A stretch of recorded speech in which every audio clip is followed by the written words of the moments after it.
Welcome back and thank you for staying with us. Now, relief for Gauteng parents as the Provincial Education Department introduces a single application process for its 2022 online admission for grades 1 and 8 for the 2023 academic year. The process allows all applicants to apply at the same time during the application period. The applications will officially commence on the 22nd of July and close on the 19th of August. Now, for more on what the department says is the enhanced admission process, I'm now joined in studio by Gauteng Education spokesperson Steve Mabona. Steve, welcome to News VPM and thank you for your time. Good afternoon and to all our viewers. Now, Steve, the department launched the online system in 2016. It's had its teething problems over the years and it has improved. But the two-way system that was previously used is that grade 7s who were in the public school system would first apply to get to grade 8 and then only the grade 1s and all other applicants would then come into the system. What brought upon the change in that way of applications? Well, the thinking was to prioritize learners that are in our system. And unfortunately, the stakeholders and, some parents felt that we disadvantage those that are not in the public ordinary schools because they might have different reasons why they are not with us. And they might have also, circumstances that lead that they must come to our schools. So we took a lot of slack from many people. Remember, we conduct surveys after the process, and it was quite clear there that we really need to probably reconsider going back. But what we did then, we decided to go back, but also enhance the system so that we then can accommodate all those concerns that were raised. Like one, parents were saying, if a school is full, or we think that is full, why do we allow the system to make the school to disappear? They will still want to apply. Probably they might be accommodated if some of them decide not to come. So we have decided that icon will remain up until the duration of the application process as well. Have you improved on some of the technical issues of the process? Because I remember last year parents would go onto the site before the site goes live, and when they do go onto the site, then they are unable to access it. And they would have to remove that search option in their history, in their searches, in order for them to be able to access the site. Have little technical issues like that cause the backlog been addressed? That's why we started to communicate with the public now, because some were saying, but Steve, why are you communicating now? Because we still have time. This thing is in July. It's important because our consultant, ourselves and some of our officials, they've been fielding, calls, which parents were saying, I'm in the system, I'm trying to apply. Nothing is happening. So we just want to caution them. They must not try to apply now. Let them wait for the date so that then we give them the process, to apply. We have enhanced the system, like for instance, the uploading of documents. That's where we had a serious problem. Parents without uploading documents and they expect a placement.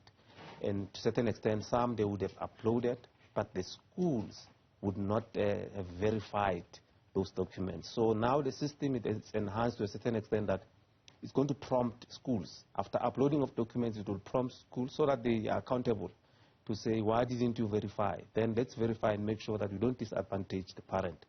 On the other score, the system will also send an SMS to a parent to say, you have not done with the process of application. You need to upload documents. And in the profile as well, there will be where the system will be saying the documents are not uploaded. So we're not going to have a status that is not changing like as previously. We are learning every year. I mean, it's the 7th year now. The teething problems are not there. The issue that we have is capacity. If we have 1,500 applications in one school, surely the 1,200, they will call you, the entire media space, to say, no, this system is not working.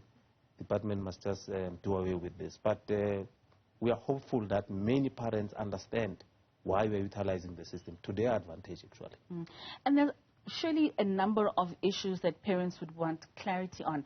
And hopefully with time, I'll be able to just get through some of them. Because some parents will say, I have a child who's in grade R at a school. Will they not automatically be taken into grade 1? Must that parent reapply with everybody else on that online system?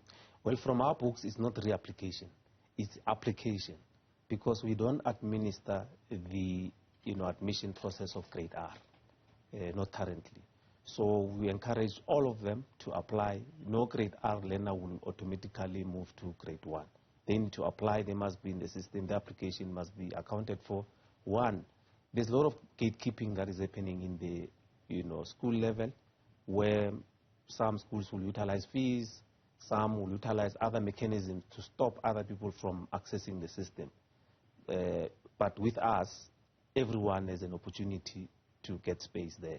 Whether you were a grade R there or not, or you could not even afford to go to grade R, because some other people cannot afford to pay fees for grade R and then also continue the following year, pay for grade 1. So we give everyone a fair chance so that they can apply. So that's how we'll be managing the grade R. We really encourage parents to all of them apply so that they can get space accordingly. How then does it work for schools of specialization? We know that there are schools that offer music and dance, which requires talent. Will those children also have to go through the online system? How do those schools then decipher whether or not a child can be admitted to that school just based on an online application as opposed to them seeing the talent itself? Well, yes, they go online to apply, but the system will prompt them to say which school of specialization do you want to apply to, what discipline is that, and then it will then indicate that there will be an assignment or aptitude test or an audition, which you must make sure that you take your child there as a parent. We've realized that previously parents would not take children to schools for this, tests, which is disadvantaging, learners. So they need to make sure that they take them there, because it's schools of specialization for a reason. We cannot just accept. We need to look at those assessments and make sure that we accept learners that are going to specialize in different fields. We are empowering them, that some of them, when they go out of our schools, they can, venture into their career without going into a university or a technicon. So that's what we are doing in those schools of specialization, and we're doing a good job there. So we really need learners that will be assessed that they qualify to be at those schools.